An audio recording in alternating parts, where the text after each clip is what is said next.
আনন্দিত আৰু মনত ফূৰ্তি ভাৱ আহিছে। প্ৰথম কথা হ'ল তেওঁৰ যিখন স্কুলৰ পৰা আৰম্ভ কৰিছিলে শিক্ষা, তেখেতসকলক আমি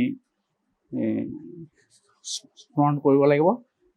তেখেতসকলৰ আদৰ্শ, তেখেতসকলৰ যি নিয়মানুৱৰ্তিতা আৰু সহনশীলতা ভাৱ যিখিনি আছিলে, তেওঁলোকে খুব ভালদৰে তেওঁলোকৰ ছাত্ৰ ছাত্ৰীসকলক দিছিলে। ল'ৰাটোৰ নাম শ্ৰী নীলাভ ৰঞ্জন বৰা, মোৰ নাম শ্ৰী ভৱেন চন্দ্ৰ বৰা। ল'ৰা এতিয়া হেৰিয়াত থাকে, তামিলনাডু এগ্ৰাছ ইউনিভাৰ্চিটিত তেওঁ PhD কৰি আছে এতিয়া। তেওঁ ভাৰতীয় চিল্ক বৰ্ডৰ দিল্লী চৰকাৰ আণ্ডাৰ যিটো সৰ্বভাৰতীয় প্ৰতিযোগিতামূলক পৰীক্ষা পাতিছিলে, তাৰ 7ম স্থান অধিকাৰ কৰিছে। আমাৰ গাঁৱৰে শ্ৰী নীলভ ৰঞ্জন বৰা, তেওঁ সৰুৰ পৰা বৰ মেধাৱী আছিলে।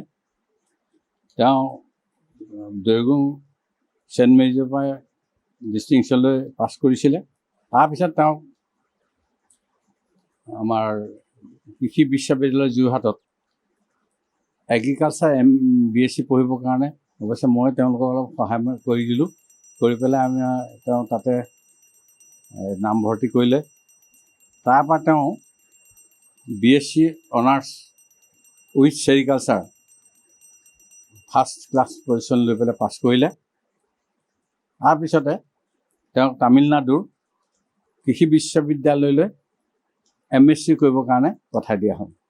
তাত পৰা তেওঁ MSc ফাৰ্ষ্ট ক্লাছ ফাৰ্ষ্ট হৈ পেলাই with sericulture first class first হৈ পেলাই উত্তীৰ্ণ হয়। তাৰপিছত সেই একেই ইউনিভাৰ্চিটি তেওঁ PhD কৰিবৰ কাৰণে অধ্যয়ন কৰি আছে। বৰ্তমান তেওঁ তাতে অধ্যয়ন কৰি আছে। তেওঁ সৰ্বভাৰতীয় আমাৰ সৰ্বভাৰতীয় ICAR মানে Indian council of agriculture research, সেইটো নতুন দিল্লীত কণ্ডাক্ট কৰে। এইটো তেওঁ ইণ্ডিয়ান চিল্ক বৰ্ডৰ পৰা এই PhD কৰি আছে। আৰু ইণ্ডিয়ান যিখন কাউন্সিল অফ এগ্ৰিকালচাৰ ৰিচাৰ্চত পৰিচালিত নিউ দিল্লীৰ পৰা পৰিচালিত যিটো সৰ্বভাৰতীয় পৰীক্ষাত তেওঁ 7ম স্থান লৈ পেলাই এই বাছনি হৈছে। ইতিমধ্যে তেওঁ এপইণ্টমেণ্টটো সোনকালে হ'ব।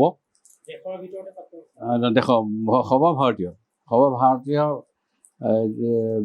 মানে সৰ্বভাৰতৰ ভিতৰত তেওঁ 7ম স্থানত উত্তীৰ্ণ হৈছে।